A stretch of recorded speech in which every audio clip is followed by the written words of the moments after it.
এবার এসএসসি মামলায় বড় নির্দেশের কথা আরেকবার আপনাদের জানাবো, যেখানে বিচারপতি অমৃতা সিনহা বলেছেন যে নতুন প্রক্রিয়ায় নিয়োগ পেলেও তার ভবিষ্যৎ নির্ভর করবে মামলার ওপর। কমিশনকে এটা বিজ্ঞপ্তি জারি করে জানানোর নির্দেশ দিয়েছেন তিনি। এসএসসি 10 নম্বর মামলায় এই নির্দেশ দেন বিচারপতি অমৃতা সিনহা।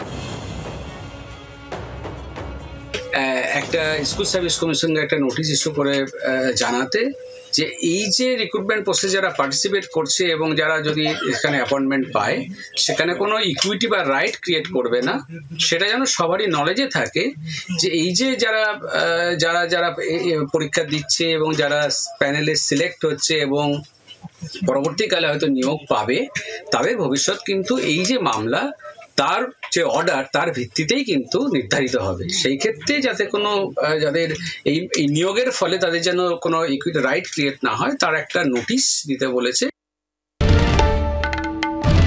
বাংলার আওয়াজ, বাঙালির আবেগ, জি 24 ঘন্টা।